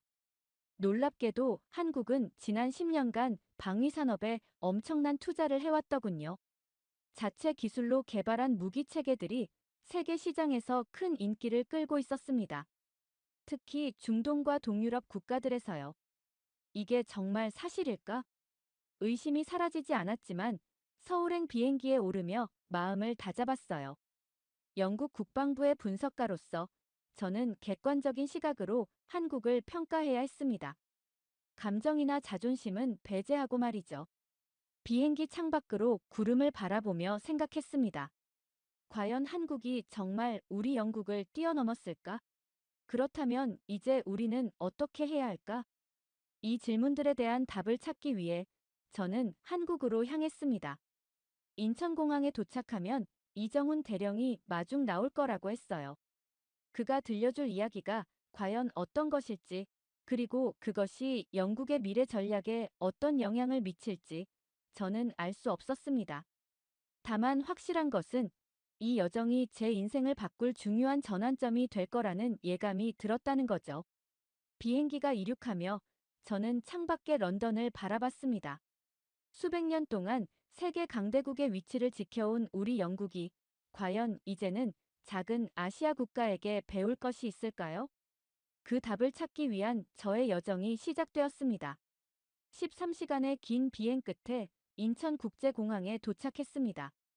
비행기에서 내리자마자 저는 첫 번째 충격을 받았어요. 이게 아시아의 작은 나라 공항인가요? 런던 히드로보다 훨씬 깔끔하고 현대적이었죠. 자동 출입국 심사대에서 얼굴 인식만으로 모든 절차가 끝났습니다. 심지어 로봇이 저에게 영어로 인사하며 안내했어요. 공항 내 모든 시스템이 완벽하게 연결된 듯 했습니다. 수화물도 자동으로 찾아주는 시스템이 있었죠. 올리버 그랜트 씨, 여기 있습니다. 이정훈 대령이 저를 반갑게 맞이했어요. 그의 영어는 완벽했습니다. 저는 통역이 필요할 줄 알았는데 전혀 그럴 필요가 없었어요. 잘 오셨습니다. 서울 시내로 가는 길에 간단한 브리핑을 해드리겠습니다. 이정훈 대령이 안내한 차는 현대의 최신형 수소전 기차였습니다. 운전석에는 아무도 없었어요. 자율주행 차량이었죠. 이거 로봇 택시인가요? 네, 레벨 4 자율주행입니다. 서울 시내는 모두 이 시스템으로 연결되어 있어요. 창밖으로 보이는 풍경은 제가 상상했던 한국과 달랐습니다. 초고층 빌딩들이 미래지향적인 디자인으로 하늘을 찌르고 있었어요. 도로 위의 차들은 거의 소리가 나지 않았고 대부분 전기차였습니다. 이게 정말 한국인가요? 어떻게 이런 발전이 가능했죠? 이정훈 대령은 웃으며 대답했습니다. 그랜트 씨가 생각했던 한국은 70년대 한국일 겁니다. 지금 우리는 디지털 전환을 넘어 AI 기반 사회로 진입했어요. 도심에 들어서자 더 놀라운 광경이 펼쳐졌습니다. 모든 신호등과 교통 시스템이 완벽하게 조화를 이루고 있었어요. 건물들은 태양광 패널로 뒤덮여 있었고, 거리에는 로봇 청소부들이 돌아다니고 있었습니다. 우리는 용산에 위치한 국방부 청사에 도착했어요. 건물 외관은 엄격해 보였지만 내부는 첨단 기술로 가득했습니다. 생체 인식으로 보안 검사가 순식간에 끝났고 홀로그램 안내원이 우리를 회의실로 안내했어요. 먼저 한국의 방위산업 현황에 대해 간략히 설명드리겠습니다. 이정훈 대령이 터치 한 번으로 벽면 전체를 스크린으로 바꿨습니다. 3D 홀로그램으로 한국의 방위산업 지도가 나타났어요. 현재 한국은 세계 5위의 방산 수출국입니다. K9 자주포는 이미 세계 최고의 자주포로 인정받고 있고 KF-21 전투기는 영국의 템페스트 프로젝트보다 앞서가고 있습니다. 저는 눈을 의심했어요. 화면에 나오는 숫자들이 사실이라면 한국은 영국을 훨씬 앞서 있었습니다. 특히 군사용 AI와 드론 기술은 충격적일 정도로 발전해 있었죠. 이 모든 기술들이 한국 자체 개발인가요? 미국이나 다른 나라의 도움 없이요? 물론입니다. 우리는 이미 독자적인 국방 기술력을 보유하고 있습니다. 이정훈 대령의 자신감 넘치는 설명을 들으며 저는 속으로 생각했어요. 기술이 좋다고 강한 건 아니지. 결국 군사력은 역사와 전통에서 나오는 법이지. 하지만 제 생각을 꿰뚫어 본 듯 이정훈 대령이 말했습니다. 그랜트 씨, 내일은 우리 군사훈련장을 방문할 예정입니다. 기술뿐만 아니라 우리 군인들의 실전 능력도 직접 확인하시게 될 겁니다. 다음 날 아침, 이정훈 대령은 저를 경기도 평택에 위치한 군사기지로 데려갔습니다. 차창 밖으로 한국의 시골 풍경이 펼쳐졌지만 그곳에서도 첨단 기술의 흔적은 쉽게 찾을 수 있었어요. 그랜트 씨, 오늘은 우리 한국이 어떻게 독자적인 군사 강국이 되었는지 보여드리겠습니다. 군사기지에 도착하자 엄격한 보안 검색이 이루어졌어요. 영국 정보부 고위 관계자임에도 모든 전자기기를 맡겨야 했습니다. 그만큼 중요한 시설이라는 뜻이겠죠. 넓은 경납고 안으로 들어서자 그곳에는 KF-21 전투기가 있었습니다. 5세대급 전투기라고 불리는 이 비행기는 겉모습만 봐도 최첨단 기술의 결정체였어요. 2010년대 초반까지 한국은 방어 위주의 전략을 펼쳤습니다. 하지만 세계 정세가 변화하면서 우리는 결단을 내렸죠. 더 이상 미국에 의존할 수 없다고 말입니다. 이정훈 대령의 설명이 이어졌어요. 우리는 과감히 국방 예산을 GDP 대비 3%까지 늘렸습니다. 영국이 2%를 겨우 유지하는 것과 비교하면 상당한 차이죠. 그리고 핵심 무기체계 개발에 집중 투자했어요. 그는 제게 태블릿을 건넸습니다. 화면에는 한국이 개발한 무기체계들이 연도별로 정리되어 있었어요. KF-21 외에도 현무-4 장거리 탄도미사일, 차세대 잠수함, 첨단 드론 시스템 등이 있었습니다. 이 모든 걸 한국이 직접 해냈다고요? 미국이나 다른 나라의 기술 없이? 저도 모르게 의심스러운 질문을 던졌어요. 이정훈 대령은 웃으며 대답했습니다. 초기에는 기술 협력이 있었지만 지금은 거의 모든 핵심 기술이 국산화되었습니다. 특히 AI 기반 전투 시스템은 세계 최고 수준이죠. 다음으로 우리는 미사일 시험장으로 이동했어요. 그곳에서 이정훈 대령은 충격적인 사실을 알려주었습니다. 한국은 현재 핵잠수함 개발 프로젝트를 진행 중입니다. 영국의 드레드노트급과 견줄 만한 성능을 목표로 하고 있죠. 핵잠수함이라고요? 그건 핵보유국만 가능한 기술 아닌가요? 우리는 원자력 추진 기술을 확보했습니다. 물론 핵무기는 아니지만 전략적 억제력 측면에서는 충분한 효과가 있죠. 저는 점점 혼란스러워졌어요. 제가 알던 한국은 이런 나라가 아니었습니다. 모든 데이터, 눈앞에 보이는 무기 체계들이 제 기존 인식을 완전히 뒤흔들고 있었어요. 도대체 언제부터 한국이 이런 수준까지 성장한 거지? 이정훈 대령은 제 중얼거림을 듣고 답했습니다. 2010년대 후반부터입니다. 중국의 부상과 미국의 동맹 약화 신호를 감지했죠. 그때 우리는 결정했습니다. 스스로를 지키기 위해서는 독자적인 군사력이 필요하다고 말이죠. 그는 다음 시설로 저를 안내했어요. 그곳은 한국의 첨단 방공 시스템 통제실이었습니다. 레이더와 미사일 방어망이 한반도 전체를 덮고 있었어요. 이 시스템은 북한의 미사일뿐 아니라 주변국의 모든 공중 위협에 대응할 수 있습니다. 탐지부터 요격까지 완전 자동화되어 있죠. 영국도 이런 수준의 방공망은 갖추지 못했다는 사실이 충격적이었습니다. 저는 점점 더 깊은 생각에 빠져들었어요. 그렇다면 현재 한국군의 실제 전력은 어느 정도 수준인가요? NATO 기준으로 보면 영국보다 앞선다고 평가할 수 있습니다. 물론 핵무기는 없지만 재래식 전력만 놓고 보면 말이죠. 이정훈 대령의 말이 사실이라면 이는 영국 국방정책의 근본적인 재검토가 필요한 상황이었습니다. 저는 자료들을 꼼꼼히 살펴보았어요. 모든 숫자와 데이터가 명확했습니다. 한국은 이미 군사 강국이었어요. 기지 시찰을 마치고 숙소로 돌아온 저는 여전히 혼란스러웠습니다. 이정훈 대령이 보여준 한국의 군사력은 제가 상상했던 것과 완전히 달랐어요. 그날 밤 제임스 해밀턴에게 이메일을 보냈습니다. 한국의 군사력에 대한 제 첫인상과 놀라움을 전했죠. 다음 날 아침 제임스로부터 답장이 왔어요. 미국 펜타곤의 데이비드 밀러와 화상회의를 설정해 놓았네. 그가 더 깊은 이야기를 해줄 거야. 데이비드 밀러는 미국 국방부 동아시아 전략 담당 부차관보로 저와는 NATO 합동훈련에서 만난 적이 있는 오랜 지인이었습니다. 오전 10시 호텔 회의실에서 화상회의가 시작됐어요. 올리버, 오랜만이군. 한국은 어떤가? 놀라운 점이 많지? 화면 속 데이비드는 여유로운 미소를 지었습니다. 그는 제 반응을 예상했던 것 같았어요. 솔직히 말해서 충격적입니다. 한국의 군사력이 이 정도일 줄은 몰랐어요. 영국에서는 아무도 이 사실을 제대로 인식하지 못하고 있습니다. 데이비드는 진지한 표정으로 대답했어요. 올리버, 한국은 더 이상 미국의 보호를 받는 나라가 아네. 오히려 한국이 없다면 미국의 인도태평양 전략이 무너질 수도 있다네. 저는 그 말을 믿을 수 없었습니다. 미국이 한국을 필요로 한다니요? 세계 최강대국인 미국이 무슨 말씀이신지 자료를 보내주겠네. 기밀이지만 영국 정보부 자격으로 접근 권한을 받았어.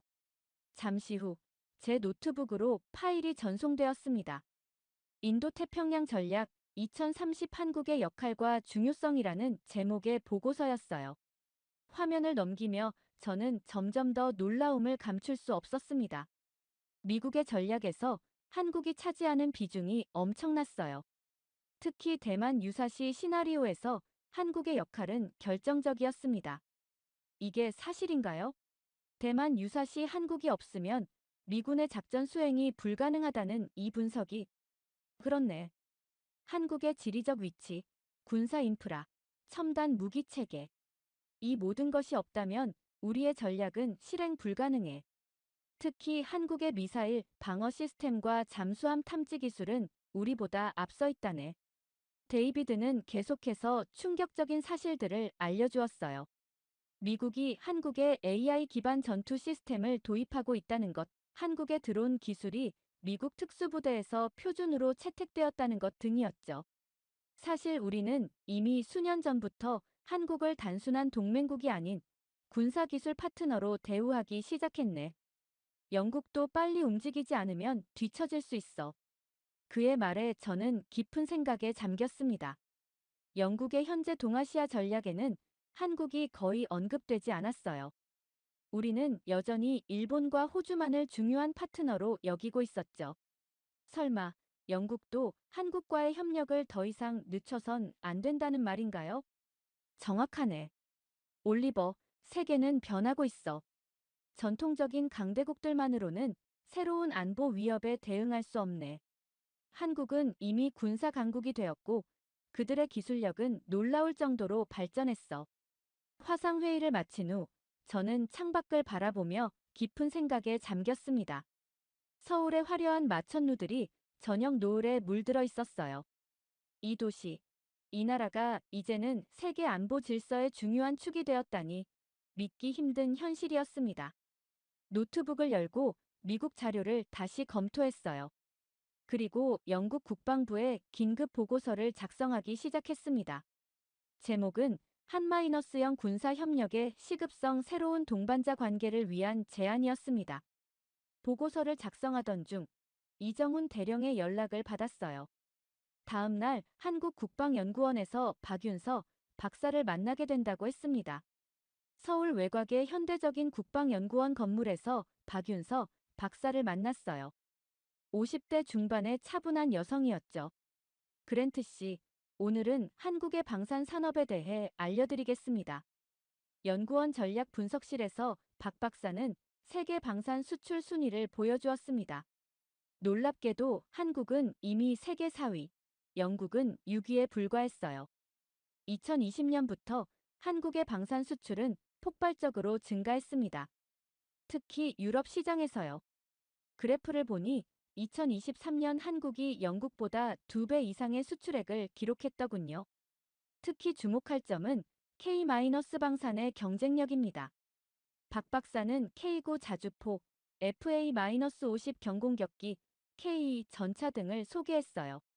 K9 자주포는 영국의 AS-90을 대체하며 폴란드, 노르웨이, 에스토니아 등 NATO 회원국에 납품되었습니다. 성능은 우수하면서도 가격은 30% 저렴하죠. 어떻게 이런 가격 경쟁력이 가능한가요? 우리는 방산을 국가 핵심 산업으로 육성했습니다. R&D 투자를 GDP의 1% 이상 쏟아부었죠. 민간 기술과 군사 기술의 융합도 적극적으로 추진했고요. 한국과 영국의 방산 기술 비교표를 보니 드론, AI 무기 체계, 레이더 기술 등 첨단 분야에서 한국이 앞서고 있었습니다. 영국은 여전히 BAE 시스템즈 같은 대형 업체 중심의 전통적 방식입니다. 반면 한국은 대기업과 첨단 스타트업의 협업으로 빠르게 혁신하고 있죠. 박 박사는 폴란드와 체결한 1,800억 달러 규모의 방산 계약을 예로 들었어요.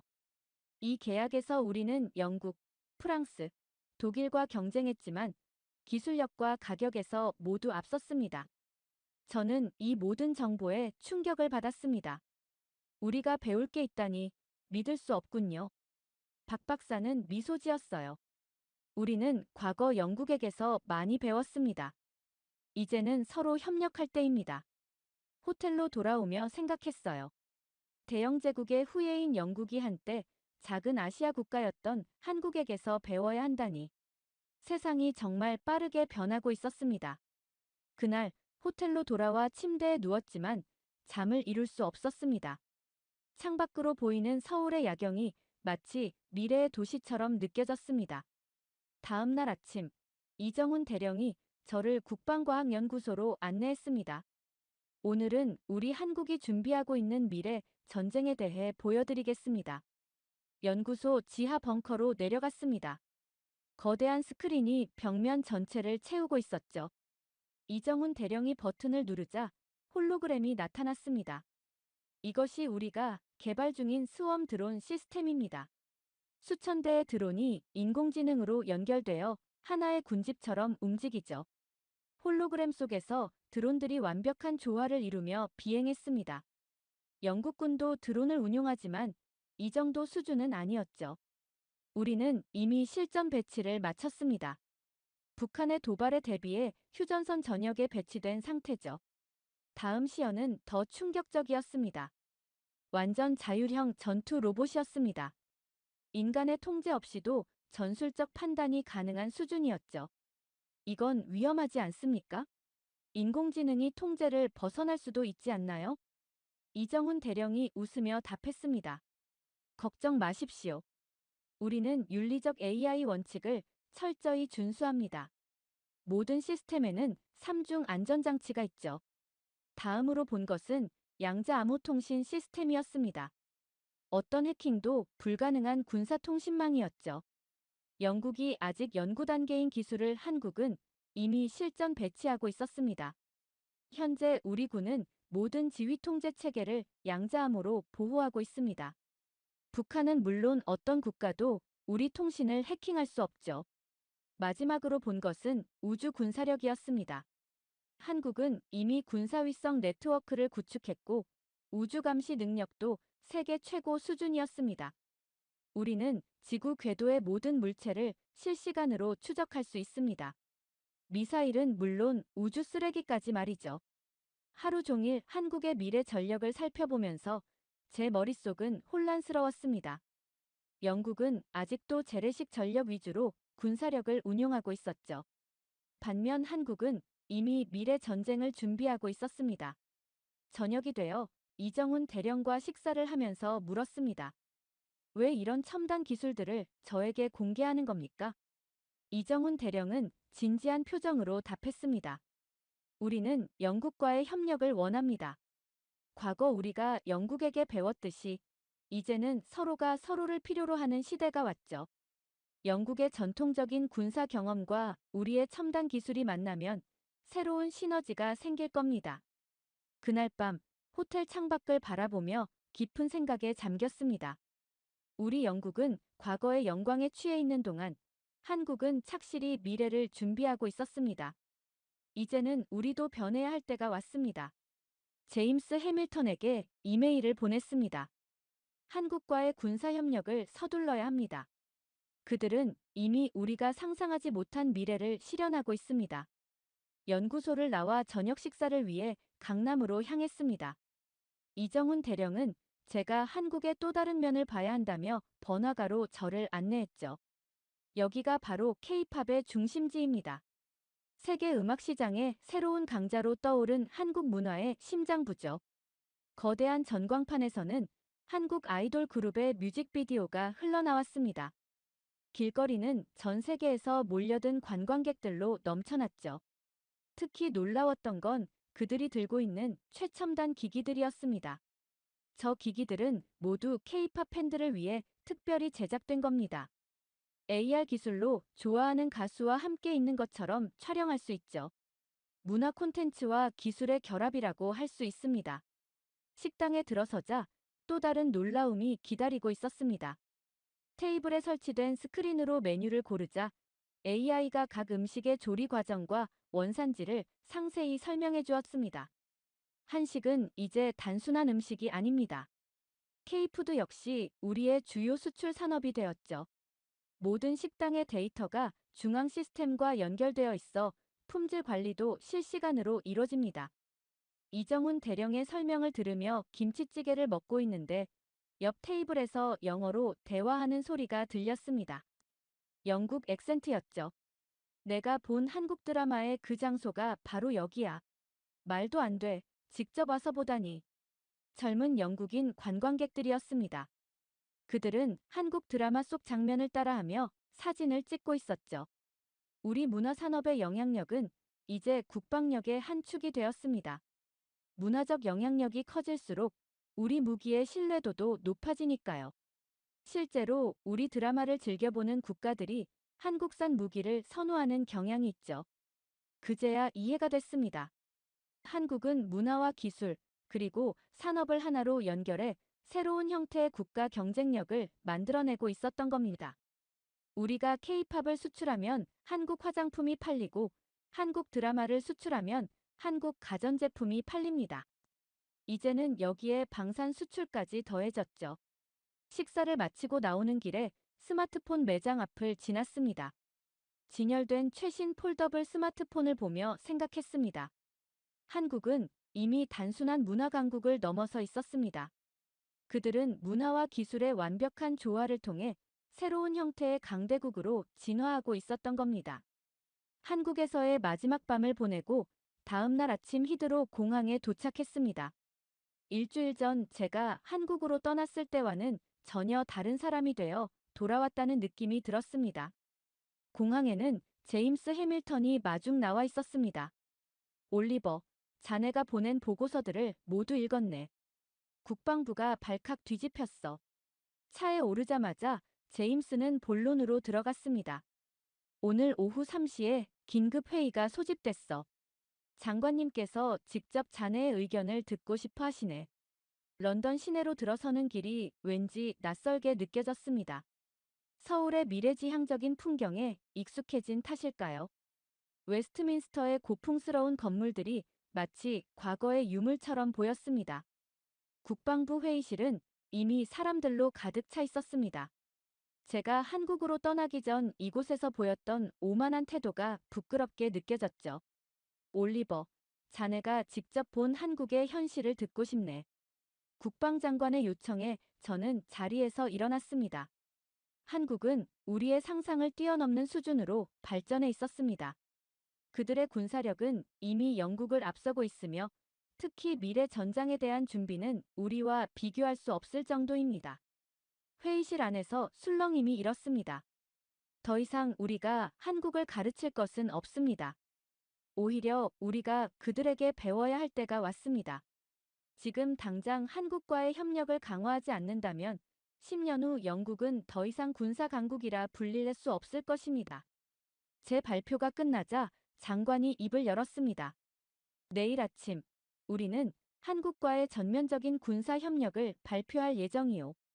올리버, 자네가 이 프로젝트의 책임자가 되어주게.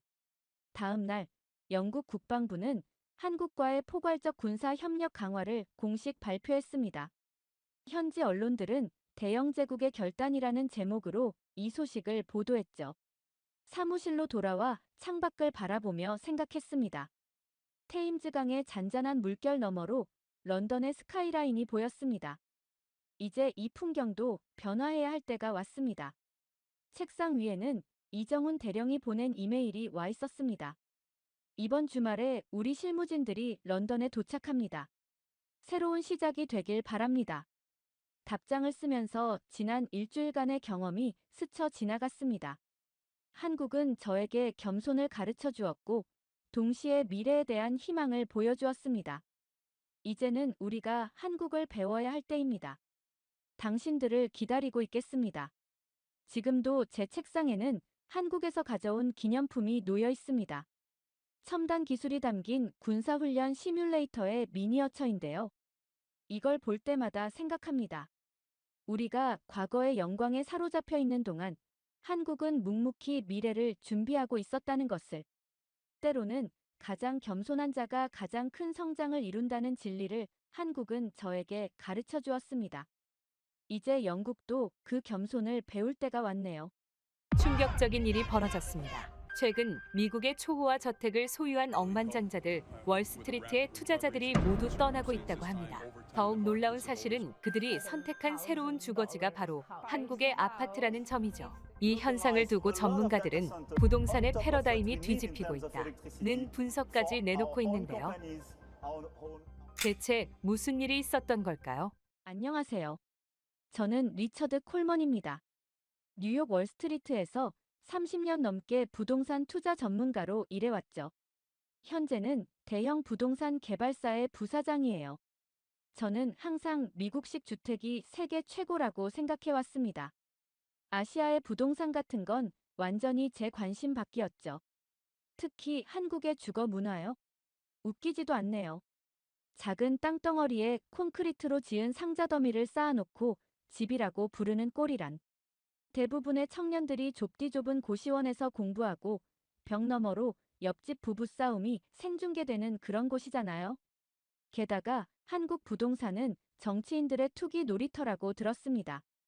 그 작은 콘크리트 상자들이 뉴욕 맨해튼 아파트보다 비싸다니 솔직히 말도 안 되는 버블 경제죠.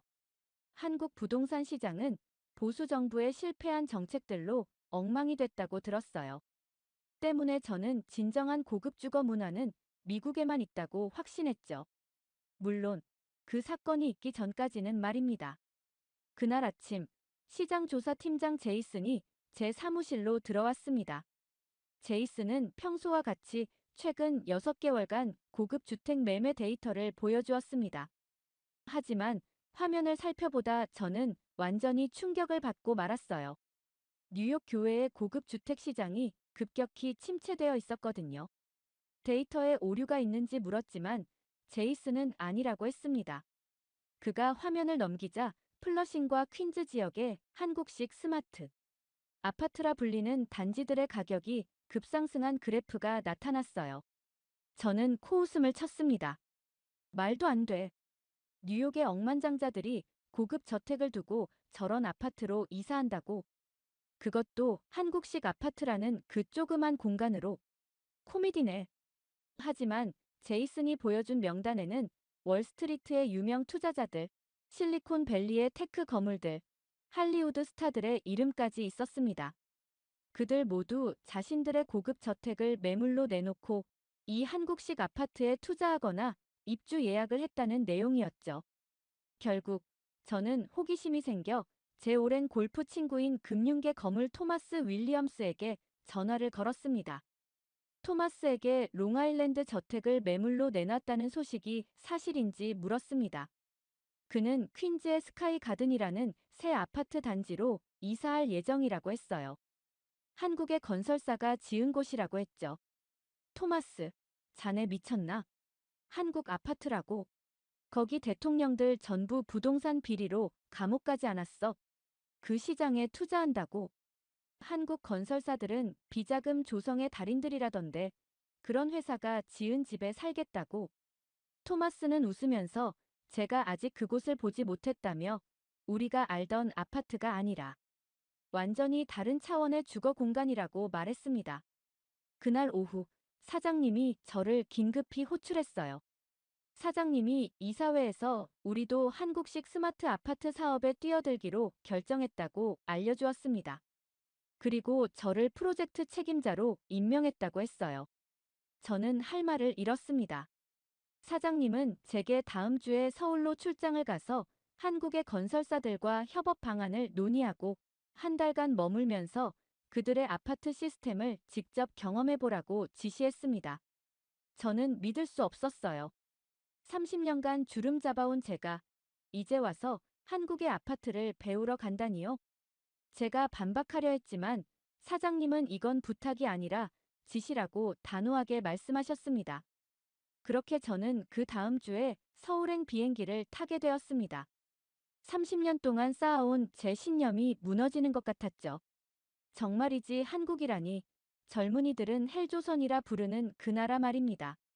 부동산 투기로 집값은 천정부지에 오르고 빚내서 집 사는 영끌이라는 개념까지 있다면서요. 한국 주택시장은 세계에서 가장 규제가 많고 투명성은 없는 곳이라 들었어요. 뇌물과 비리로 얼룩진 재개발, 정치인들의 부동산 투기, 그리고 건설사들의 담합까지. 그런 썩은 시장에서 무엇을 배우라는 건지. 게다가 소위 강남이라는 곳은 허세와 과시로 가득한 버블 아니던가요? 평당 5천만 원이 넘는 아파트에 살면서 겉으로만 부를 과시하는 사람들. 한국의 아파트 문화는 허영심의 결정체라고 들었습니다. 똘똘한 한 채라는 말까지 있다면서요? 집 하나의 목숨. 이거는 그런 후진적인 사고방식에서 무슨 혁신이 나온다는 건지. 미국의 주거 문화가 정말 바뀌고 있는 걸까요? 그리고 정말 한국식 아파트가 그 변화를 이끌고 있다면 대체 그곳엔 어떤 특별함이 있는 걸까요? 솔직히 저는 여전히 의심이 많았습니다. 부동산으로 온 국민이 정신병 걸린 나라에서 무슨 지혜를 얻을 수 있을지 도무지 상상이 안 됐으니까요. 다음 날 아침, 저는 출장 준비를 시작했습니다. 여전히 이 모든 상황이 어이없었어요. 미국 최고의 부동산 전문가인 제가 한국으로 부동산 시스템을 배우러 간다니요. 그것도 아파트라니. 마치 자동차 회사 임원이 말수레를 배우러 간다는 것과 다름없었죠. 회사 회의실에서 출장 브리핑이 있었습니다. 우리 회사 국제협력팀 책임자 줄리아가 프레젠테이션을 시작했어요. 리처드 부사장님, 서울 출장은 단순한 시장 조사가 아닙니다. 한국의 현대건설, 대우건설과 협업 계약을 체결하는 것이 주 목적이에요. 저는 고개를 절레절레 흔들었습니다. 줄리아, 그들이 우리에게 무슨 기술을 전수한다는 거지? 우리가 배울 게 있다고 생각하나? 줄리아는 평온한 표정으로 계속했어요. 부사장님, 한국 건설사들은 스마트홈 통합 시스템과 공간 효율성 측면에서 세계 최고 수준입니다. 특히 온돌 난방 시스템은 환경 친화적이면서도 효율적이죠. 내가 그들의 기술에 감탄해야 한다고. 미국 부동산이 최고야. 항상 그래왔고, 앞으로도 그럴 거야. 회의가 끝나고 사무실로 돌아가는 길에 출장 담당자가 다가왔습니다. 부사장님, 숙소 관련해서 확인드릴 게 있습니다. 당연히 포시즌스나 리츠칼튼이겠지? 그게. 담당자가 머뭇거렸어요. 회사 방침상 이번 출장은 한국 아파트에 머무르셔야 합니다. 저희가 서울 강남 스카이 포레스트 단지의 모델하우스를 예약했습니다. 뭐라고? 아파트라고? 농담하는 거지. 제 목소리가 높아졌습니다. 난 호텔에 묵을 거야.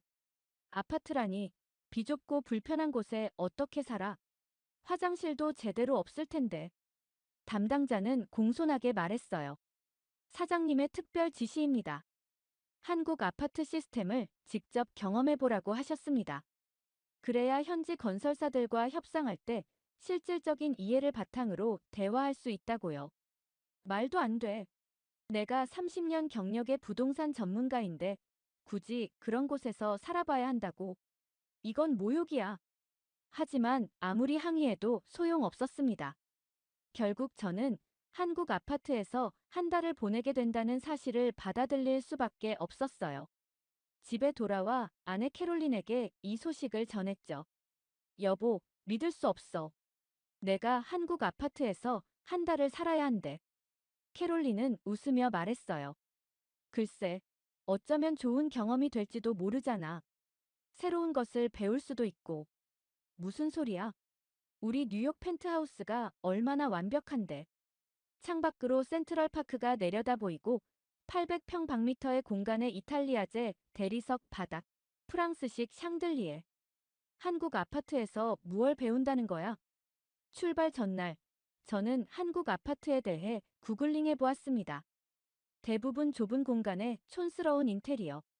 정말 제가 그런 곳에서 살아야 한다니 끔찍했어요. 다음 날 아침, 저는 마지못해 인천행 비행기에 올랐습니다. 비즈니스석에 앉아 위스키를 마시면서도 마음은 불편했어요. 서울에서 제가 겪게 될 고문을 생각하니 우울해졌죠. 비행기에서 우연히 만난 한국계 미국인 사업가는 저에게 한국 아파트에 대해 열심히 설명했습니다. 요즘 서울의 고급 아파트는 정말 대단해요. 세계 최고 수준의 스마트홈 시스템과. 네, 알겠습니다. 저는 그의 말을 자르고 눈을 감았어요. 더 이상 듣고 싶지 않았죠. 제 생각은 이미 정해져 있었으니까요. 한국 아파트는 그저 작고 답답한 콘크리트 상자일 뿐이라고요. 14시간의 비행 끝에 인천공항에 도착했습니다. 회사에서 보낸 운전기사가 저를 맞이했어요. 콜먼 부사장님, 환영합니다. 곧바로 아파트로 모시겠습니다. 아직도 믿기지 않네요. 정말 제가 아파트에 머물러야 한다고요? 운전기사는 미소를 지으며 대답했습니다. 걱정 마세요. 분명 놀라실 겁니다. 차창 밖으로 서울의 풍경이 지나갔어요. 고층 빌딩들, 번화한 거리. 생각보다 현대적인 도시였지만 여전히 저는 회의적이었습니다.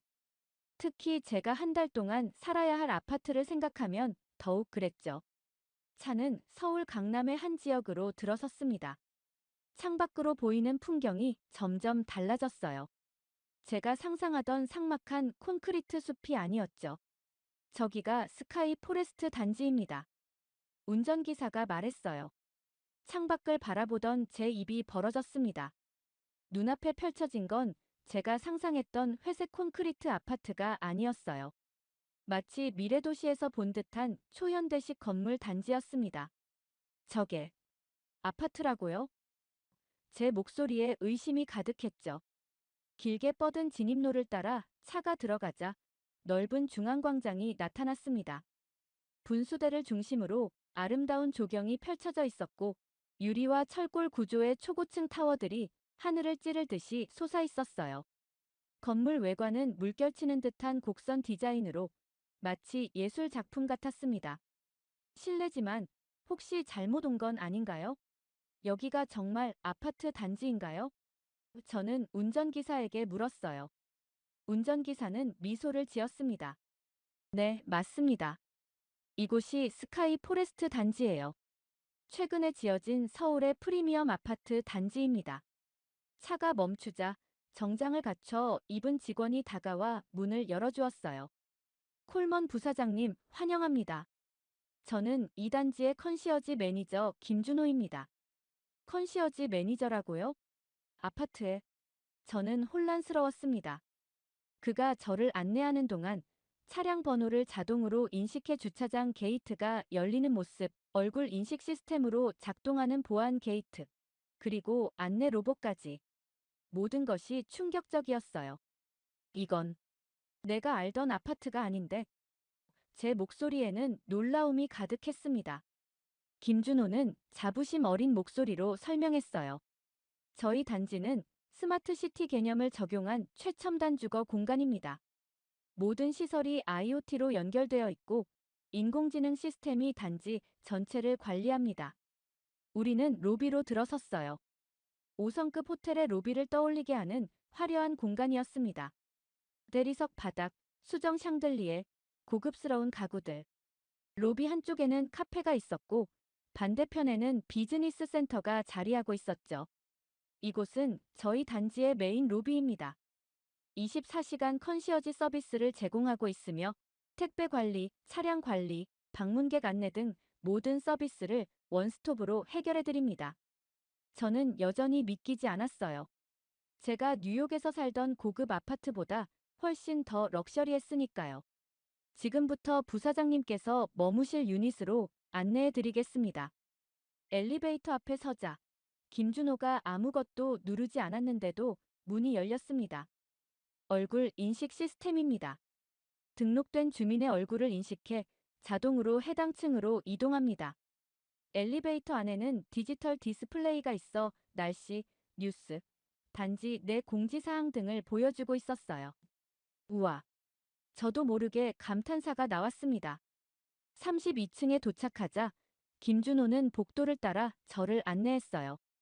복도는 호텔 같은 고급스러운 분위기였고 문 앞에 도착하자 그가 설명했습니다. 이곳이 부사장님께서 머무실 유닛입니다. 생체 인식 시스템이 설치되어 있어 지문이나 얼굴로 출입할 수 있습니다.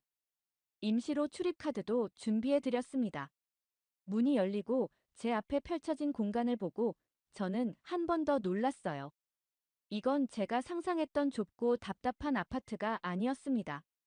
하지만 여전히 의심이 남아 있었어요. 건물이 멋지다고 해서 집이 좋은 건 아니야. 저는 중얼거렸습니다. 밖은 그럴듯해 보여도 안은 결국 좁고 불편할 거야.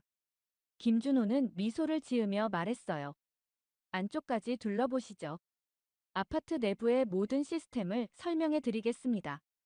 저는 마음을 단단히 먹었습니다. 겉모양이 번지르르하다고 속까지 좋을 리 없다고 생각했으니까요. 이곳에서의 한 달은 정말 고통스러울 거라고 여전히 확신했습니다. 김준호가 아파트 문을 열고 저를 안으로 안내했습니다. 14시간의 비행과 서울 시내 이동으로 피곤함이 밀려왔어요. 그의 설명을 들으면서도 제 머릿속은 온통 휴식에 대한 생각뿐이었죠. 이쪽이 거실이고 주방, 다이닝 공간, 그리고 이쪽으로는 침실이. 하지만 제 주의를 끈 건 그의 설명이 아니었어요. 발바닥에서 느껴지는 이상한 감각이었습니다. 처음엔 제가 피곤해서 착각하는 건가 싶었어요. 잠깐만요. 저는 김준호의 설명을 끊었습니다. 네. 바닥이 따뜻한 건가요? 김준호는 마치 당연하다는 듯 미소 지었어요. 네, 온돌 시스템입니다. 한국 전통 난방 방식인데 현대적으로 재해석된 거죠.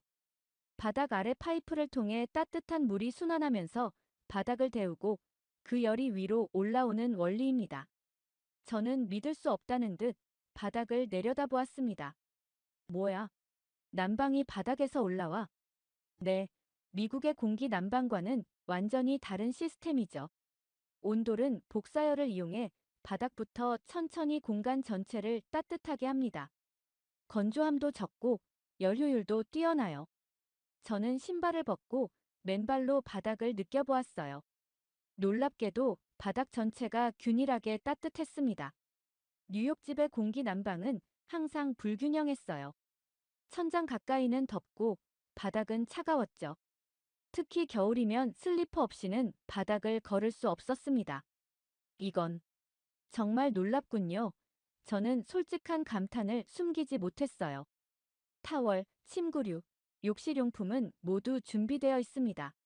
스마트홈 컨트롤 패널로 온도, 조명, 커튼, 보안 시스템까지 모두 제어하실 수 있어요.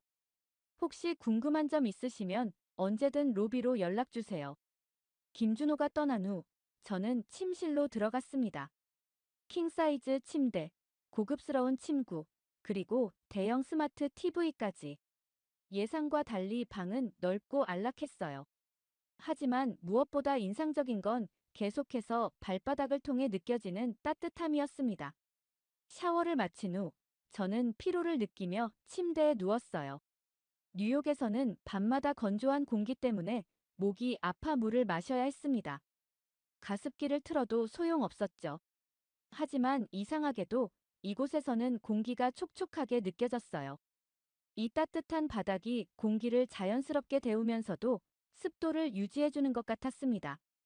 저는 놀라움에 침대에서 일어나 맨발로 방 안을 걸어보았어요. 이 정도면 한겨울에도 슬리퍼 필요 없겠는데? 저도 모르게 혼잣말이 나왔습니다. 그날 밤, 저는 오랜만에 숙면을 취했어요. 목이 건조해 깨지도 않았고, 발이 차가워 잠을 설치지도 않았습니다. 온몸이 균일하게 따뜻하게 감싸진 느낌이었죠. 다음 날 아침, 저는 신기한 경험을 했습니다. 바닥이 너무 편안해서 아예 침대에서 내려와 거실 바닥에 담요를 깔고 누워보았어요. 마치 보이지 않는 손이 아래에서 부드럽게 저를 감싸 안는 느낌이었습니다. 이건 내 생애 최고의 난방 시스템이다. 저는 벅찬 감동에 말했습니다. 미국의 난방 시스템은 이것과 비교하면 원시적이야. 저는 스마트홈 패널을 통해 온도를 조절해 보았어요. 놀랍게도 설정 후 몇 분 만에 온도 변화가 느껴졌습니다. 섬세한 온도 조절이 가능하다니 정말 혁신적이었어요. 문득 제 뉴욕 아파트가 떠올랐습니다. 겨울이면 라디에이터에서 시끄러운 소리가 나고 증기가 새어나와 벽지를 망치곤 했죠. 하지만 이 온돌 시스템은 완전히 소음이 없었어요. 보이지 않게 조용히 그러나 효과적으로 공간을 데우고 있었습니다. 제 머릿속에 갑자기 다른 생각이 스쳤어요. 이 시스템을 미국에 도입한다면 비즈니스맨으로서 이런 혁신적인 기술의 가능성이 눈앞에 펼쳐졌습니다. 에너지 효율성, 쾌적함, 그리고 디자인적 자유까지. 온돌은 단순한 난방 방식이 아니라 주거 문화의 혁명이었습니다. 그렇게 저는 한국 아파트에 대한 첫 번째 편견을 깨고 말았어요. 그리고 이건 시작에 불과했습니다. 온돌의 놀라운 경험에 감탄하던 그날 오후, 저는 이 아파트의 다른 기능들도 탐색해 보기로 했습니다. 벽에 설치된 태블릿 같은 패널이 눈에 들어왔어요. 호기심에 화면을 터치하자 스마트홈 컨트롤이라는 메뉴가 나타났습니다. 이게 뭐지? 저는 화면을 살펴보기 시작했어요. 놀랍게도 이 하나의 패널에서 아파트 내 모든 것을 제어할 수 있었습니다. 조명 밝기와 색상, 온도, 에어컨, 공기청정기, 커튼, 심지어 현관문 잠금 장치까지요. 화면에서 귀가 모드를 선택하자 자동으로 조명이 켜지고 온도가 조절되고 음악이 흘러나왔습니다. 말도 안 돼. 저는 감탄했어요. 이건 SF 영화에서나 보던 거잖아. 더 놀라운 건 스마트폰 앱으로도 모든 것을 원격 제어할 수 있다는 점이었습니다. 집에 오기 전에 미리 온도를 켜두고 외출 중에 택배가 오면 원격으로 문을 열어줄 수도 있었어요. 그때 초인종이 울렸습니다. 스마트홈 화면에 김준호의 모습이 나타났어요. 콜먼 부사장님, 단지 내 시설들을 안내해 드리려고 왔습니다. 괜찮으실까요? 저는 버튼을 눌러 문을 열어주었습니다. 김준호는 단지 내 시설을 둘러볼 것을 제안했고, 저는 흥미롭게 따라 나섰어요. 엘리베이터를 타고 내려가자 커뮤니티 센터라는 곳으로 안내받았습니다. 문을 열자마자 저는 또 한 번 놀라움을 금치 못했어요. 거대한 실내 수영장, 최신 장비가 갖춰진 피트니스 센터, 스파 시설, 사우나까지. 마치 고급 리조트 같았습니다. 이 모든 게 아파트 단지 안에 있다고요? 저는 믿기지 않아 물었어요. 네, 이건 기본 시설에 불과합니다. 김준호가 웃으며 대답했습니다. 이쪽으로 오시면 더 많은 시설이 있습니다. 우리는 계속해서 실내 영화관, 도서관, 와인바, 카페, 키즈 카페, 심지어 스크린 골프장까지 둘러보았어요. 저는 점점 더 충격에 빠져갔습니다. 이건 아파트가 아니라 작은 도시네요. 김준호는 고개를 끄덕였습니다. 저희는 버티컬 커뮤니티라고 부릅니다. 수직으로 쌓아 올린 하나의 마을이죠. 주민들은 굳이 단지 밖으로 나가지 않아도 대부분의 일상을 해결할 수 있습니다. 우리는 지하 주차장으로 내려갔어요. 그곳에서 본 차량 번호 자동 인식 시스템은 정말 인상적이었습니다. 차가 들어오자 카메라가 번호판을 인식하고 LED 안내등이 주차 공간까지 길을 안내했어요. 차량 번호를 등록해두면 번호판을 자동으로 인식해서 주차장 게이트가 열리고 전용 주차 공간으로 안내됩니다. 주차 위치도 스마트폰으로 확인할 수 있고요. 비버리 힐스 저택에 있던 것보다 훨씬 편리한데 제 입에서 솔직한 감탄이 나왔습니다. 다음으로 본 무인 택배 시스템도 놀라웠어요. 택배가 도착하면 알림이 가고 보안 락커에 자동으로 보관되며 주민은 앱이나 생체 인식으로 찾아갈 수 있었습니다. 미국에서는 택배 도난이 큰 문제인데 이런 시스템이라면 완전히 해결되겠네요. 김준호는 자랑스럽게 말했습니다. 저희 시스템은 주민들의 편의를 최우선으로 생각합니다. AI가 각 가정의 생활 패턴을 학습해서 최적화된 환경을 제공하죠. 우리는 단지 꼭대기층에 있는 스카이 라운지로 올라갔습니다. 서울의 파노라마 전경이 펼쳐진 그곳에서 커피를 마시며 저는 생각에 잠겼어요. 이런 시스템이 미국에는 왜 없지? 저는 중얼거렸습니다. 우리는 기술 강국이라고 자부하는데. 김준호의 설명을 들으며 한국 아파트에 대한 제 편견이 하나둘 무너져 내리고 있었어요. 이건 단순한 주거 공간이 아니라 완전히 새로운 생활 방식이었습니다. 콜먼 부사장님, 내일은 저희 건설사 본사를 방문하실 예정입니다. 그곳에서 이 모든 시스템이 어떻게 개발되고 통합되는지 보실 수 있을 거예요. 저는 고개를 끄덕였습니다. 이제 그 방문이 정말 기대되기 시작했어요. 제 머릿속에는 이 시스템을 미국에 도입했을 때의 가능성이 그려지고 있었습니다. 한국에서의 한 달이 눈 깜짝할 사이에 지나갔습니다. 건설사들과의 미팅, 협약 체결, 그리고 다양한 주거단지 견학까지 제 인식을 완전히 바꿔놓은 시간이었어요.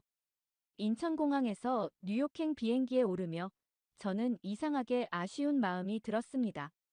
처음 왔을 때와는 완전히 다른 감정이었죠. 한 달 전만 해도 저는 한국 아파트에서의 시간이 고문이 될 거라고 생각했었는데 말이에요. 14시간의 비행 끝에 뉴욕에 도착했습니다. 익숙한 풍경, 익숙한 소리. 그런데 왜인지 모든 것이 예전과 달리 느껴졌어요. 리처드, 여기야. 공항 도착장에서 아내 캐롤린과 두 아이들이 손을 흔들고 있었습니다. 캐롤린이 반갑게 저를 안아주었어요. 여보, 어땠어? 한국에서의 생활. 말해봐야 믿지 않을 거야. 저는 웃으며 대답했습니다. 처음에는 최악일 거라고 생각했는데 놀랍게도 정반대였어. 차에 오르자 아이들이 한국에 대해 질문 세례를 퍼부었어요. 제가 보내준 사진과 영상만으로도 그들은 이미 한국 아파트에 매료된 듯 했습니다. 아빠, 그 스크린 골프장 진짜 멋져 보였어요. 15살 딸 에밀리가 말했어요. 영화관도 있었다면서요? 진짜 영화관이요? 12살 아들 마이클이 물었습니다. 저는 웃으며 고개를 끄덕였어요. 그래, 진짜야. 거기 살면 영화관, 수영장, 피트니스 센터까지 엘리베이터 타고 내려가기만 하면 돼. 우리 집, 롱아일랜드의 고급 주택가에 위치한 3,000제곱피트 저택이 모습을 드러냈어요. 예전에는 그토록 자랑스러워하던 저택인데 지금은 왜인지 조금 낯설게 느껴졌습니다. 현관문을 열고 들어서자마자 저는 차이를 느꼈어요. 바닥이 차가웠습니다. 중앙 난방이 켜져 있었지만 공기만 덥고 바닥은 여전히 차가웠죠. 온돌이 그리워지는 순간이었어요. 집이 좀 추운 것 같아. 저는 중얼거렸습니다. 캐롤린이 대답했어요. 난방 다 켜놨는데. 항상 이랬잖아. 겨울이면 슬리퍼 2켤레씩 신고 다녔잖아. 침실에 짐을 풀면서 저는 스마트홈 패널을 찾아 벽을 더듬었습니다. 하지만 그런 것은 없었죠. 대신 여러 개의 리모컨과 스위치가 있을 뿐이었어요. 이런 TV 리모컨이 어디 있지? 저는 침대 밑을 뒤적거렸습니다. 서랍에 있을 거야. 캐롤린이 말했어요. 여보, 무슨 일이야? 좀 이상해 보여. 저는 한숨을 쉬었습니다. 한국에서는 이 모든 걸 하나의 패널이나 스마트폰으로 제어할 수 있었어. 조명, 온도, TV, 음악 커튼, 심지어 현관문까지. 저녁 식사 시간, 가족들과 함께 식탁에 앉았습니다. 한국에서의 경험을 더 자세히 나누었어요. 그리고 온돌이라는 게 있는데 바닥 전체가 따뜻해. 발바닥부터 몸 전체가 고르게 데워지는 느낌이야. 에밀리가 눈을 반짝이며 물었어요. 우리 집에도 그런 거 설치할 수 있어요? 글쎄. 저는 망설였습니다. 전체 시스템을 바꿔야 할 텐데 쉽지 않을 거야. 그날 밤 잠자리에 들면서 저는 불편함을 느꼈어요. 난방기에서 나오는 건조한 공기가 목을 따갑게 했고 발은 여전히 차가웠습니다. 습관적으로 스마트폰을 들어 온도를 조절하려 했지만 그런 기능은 없었죠. 여보, 괜찮아? 캐롤린이 물었어요. 그냥. 한국 아파트가 생각나네. 특히 온돌이. 다음 날 아침, 아이들은 학교에 가기 전 불평을 늘어놓았습니다. 아빠, 우리 집에는 왜 수영장이 없어요? 마이클이 물었어요. 그리고 영화관도요?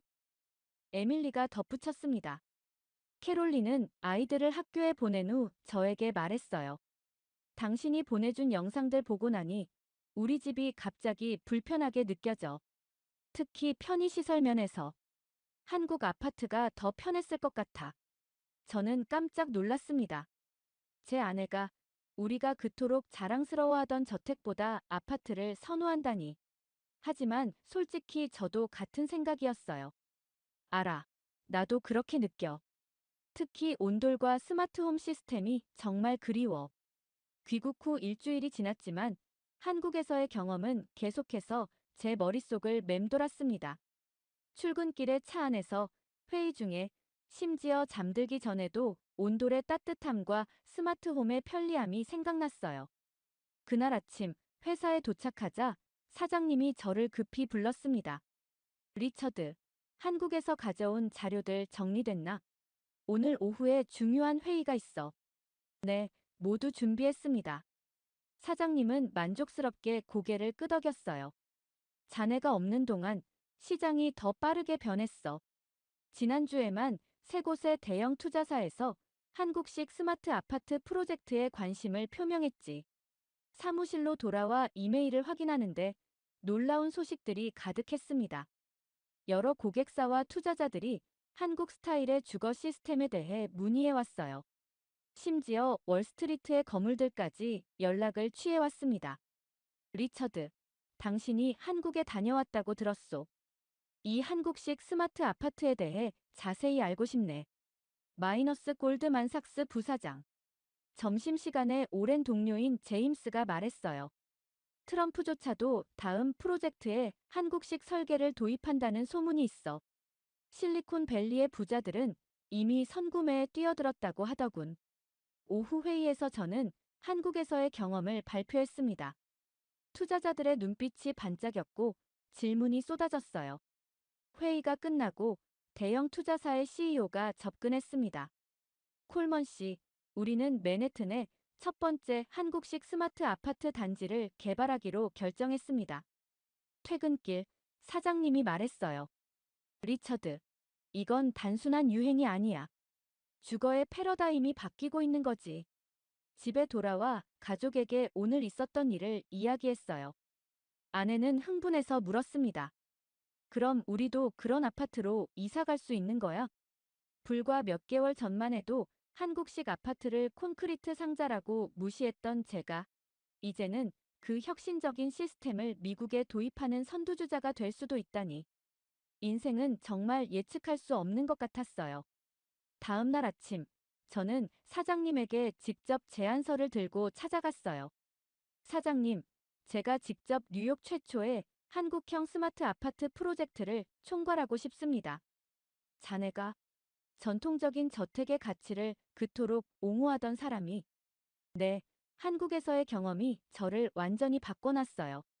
미국 주거 문화가 변화하고 있어요. 더 이상 전통적인 저택만이 럭셔리가 아닙니다.